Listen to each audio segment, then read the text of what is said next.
Cerita ini tentang Pak Jojo, pemilik kontrakan yang cuek, galak, dan ogah bersosialisasi.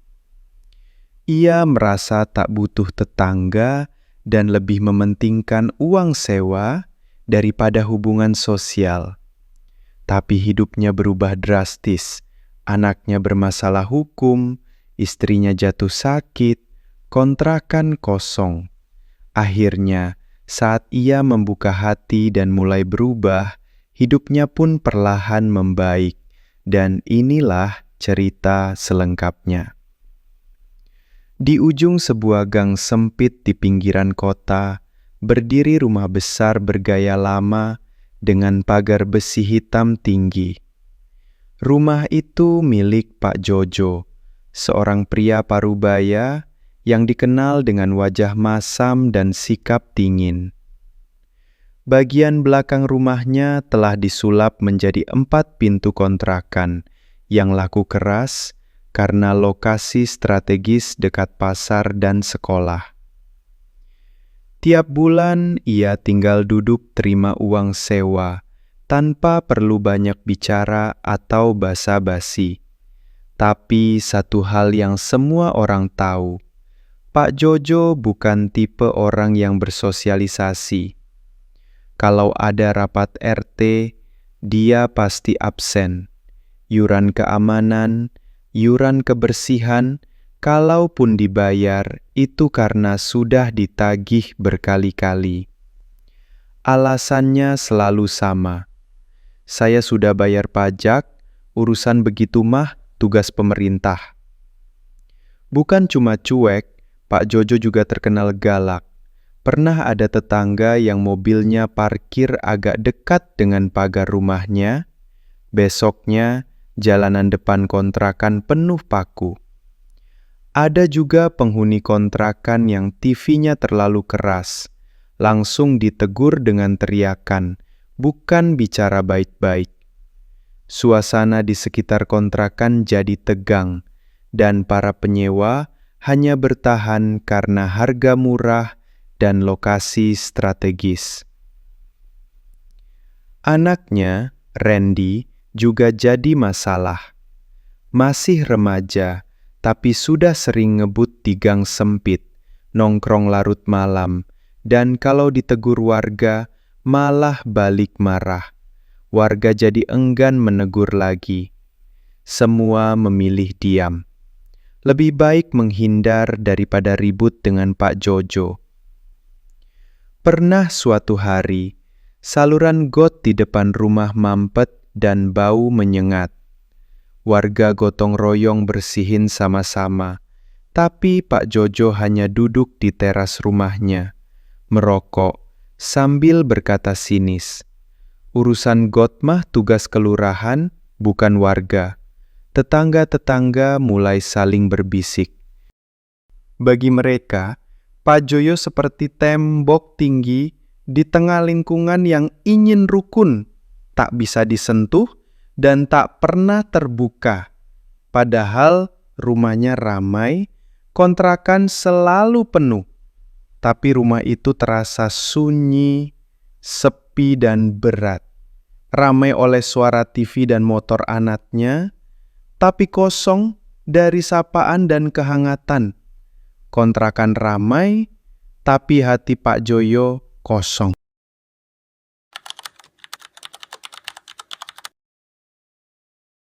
Suatu malam yang lengang, sirine polisi terdengar mendekat.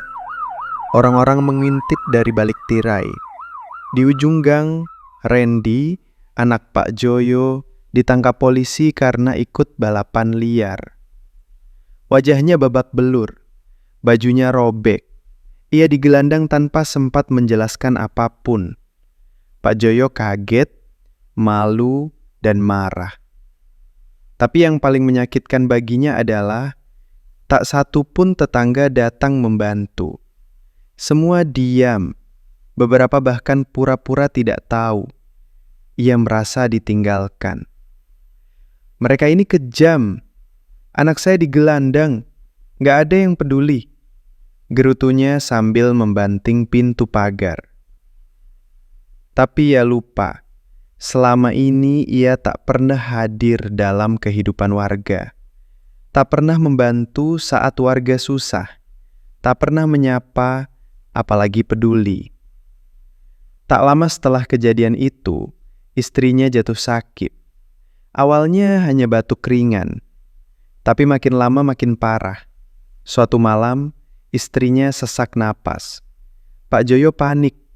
Ia keluar rumah, mengetuk pintu-pintu tetangga minta bantuan.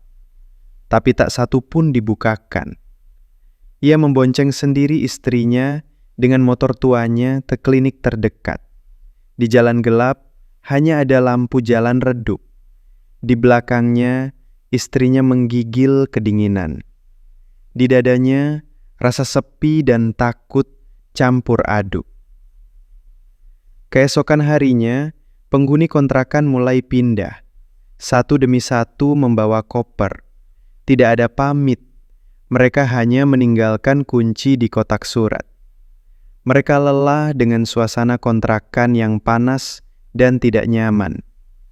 Dalam 2 minggu, 3 dari 4 pintu kontrakan kosong. Uang sewa berhenti. Sementara itu, biaya obat dan rawat jalan terus bertambah. Tabungan Pak Joyo menipis, tapi mulutnya masih keras. Ini semua salah lingkungan, bukan salah saya, gumamnya setiap malam. Masalah datang bertubi-tubi, tapi tak satu pun bantuan yang datang. Dunia Pak Joyo perlahan-lahan menyempit. Rumah besar itu terasa lebih sempit dari sebelumnya.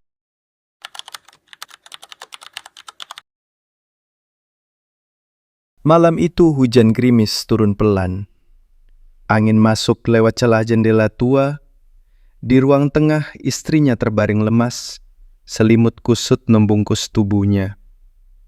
Pak Joyo duduk di kursi, sendirian menatap langit-langit.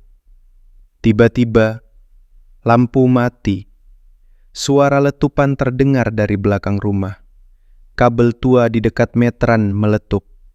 Bau gosong langsung menyebar. Pak Joyo panik, lari ke dapur, mencoba mematikan sumber listrik. Tapi tak tahu harus apa. Ia keluar rumah, berharap ada tetangga yang melihat. Tapi gang itu sunyi. Semua rumah gelap, tertutup, seolah tak ada siapa-siapa. Ia kembali ke dalam, menyalakan lilin kecil. Duduk di samping istrinya yang lemah.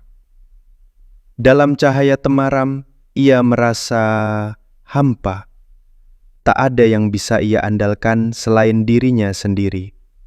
Beberapa menit kemudian, terdengar ketukan pelan di pintu. Pak Joyo bangkit pelan. Di luar berdiri Pak RT, membawa senter dan termos berisi air hangat. Pak RT tak banyak bicara. Ia duduk di depan rumah, menemani Pak Joyo. Setelah lama diam, ia berkata pelan, "Lingkungan itu kayak cermin. Kalau kita senyum, dia senyum. Tapi kalau kita marah, ya, dia menjauh." Pak Joyo tak menjawab, tapi kata-kata itu menggema di hatinya. Besok paginya, sesuatu yang tak biasa terjadi. Pak Joyo keluar rumah membawa sapu. Ia ikut kerja bakti. Diam-diam, warga melihat dari jendela. Kaget, seorang ibu berbisik, "Itu beneran Pak Joyo." Hari itu, ia menyapa Bu Rini, wanita yang dulu sering jadi sasaran omelannya. Ia minta maaf. Tangannya menjabat erat tangan Bu Rini. Warga mulai membuka hati. Hari-hari selanjutnya, Pak Joyo mulai menyiram tanaman depan rumah, membantu angkat barang belanjaan tetangga, datang ke rapat RT. Lingkungan mulai menyambutnya kembali. Tapi tidak instan. Ia tahu, butuh waktu untuk menebus semua sikap masa lalu. Tapi dia sudah mulai.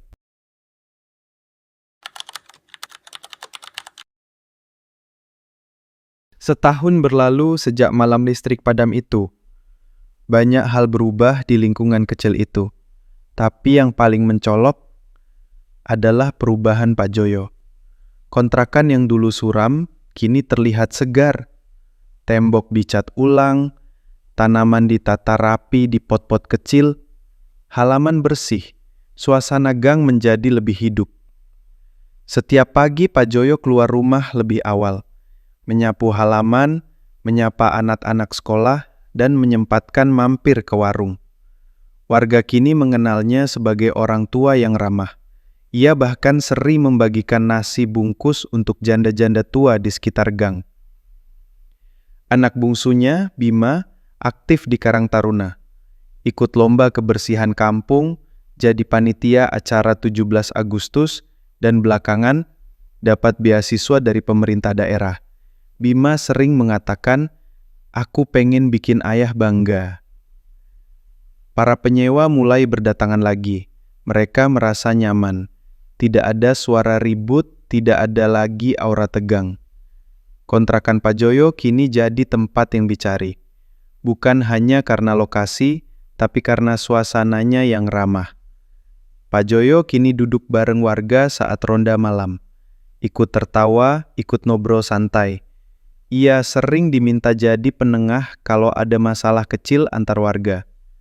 Dari yang dulu ditakuti, kini jadi tempat dimintai pendapat. Dulu saya pikir punya uang itu cukup, tapi ternyata punya tetangga yang peduli jauh lebih menenangkan. Perubahan itu tak terjadi dalam semalam, tapi dimulai dari kesadaran bahwa manusia tidak bisa hidup sendiri, bahwa lingkungan yang sehat dimulai dari pribadi yang rendah hati. Pak Joyo yang dulu keras kepala kini jadi penggerak gotong royong, dari egois jadi simbol kebersamaan.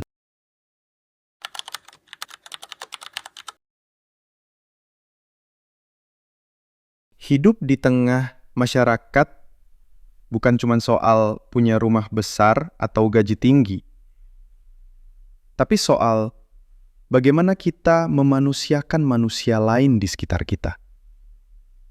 Kita bisa punya rumah megah, tapi kalau tidak disapa, kita tetap kesepian. Kadang kita sibuk membangun pagar tinggi, tapi lupa membangun jembatan hati. Sibuk mencari kenyamanan sendiri, tapi lupa bahwa kenyamanan bersama jauh lebih bermakna.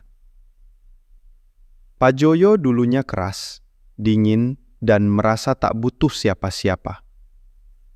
Tapi hidup mengajarkan bahwa uang tak bisa membeli empati, tak bisa membeli pertolongan saat darurat, dan tak bisa menggantikan kehangatan lingkungan yang saling menjaga.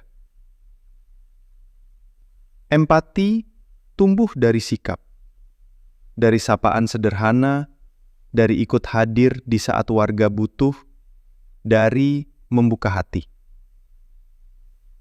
Kita tidak tahu kapan kita akan butuh tetangga. Maka lebih baik tanam kebaikan dari sekarang. Sapa mereka, bantu mereka, dan hadir untuk mereka. Karena bisa jadi, saat kamu terjatuh, tangan pertama yang terulur adalah dari orang yang pintu rumahnya paling dekat. Kalau kamu suka cerita ini dan pengen denger kisah-kisah hikmah lainnya yang nyentuh dan penuh makna, jangan lupa klik like ya. Tulis pendapat kamu di kolom komentar. Pernah nggak punya tetangga kayak Pak Joyo? Dan pastinya, subscribe channel ini supaya kamu nggak ketinggalan cerita terbaru lainnya. Terima kasih telah menonton video ini sampai akhir. Semoga kita semua selalu ada dalam lindungannya. Assalamualaikum warahmatullahi wabarakatuh.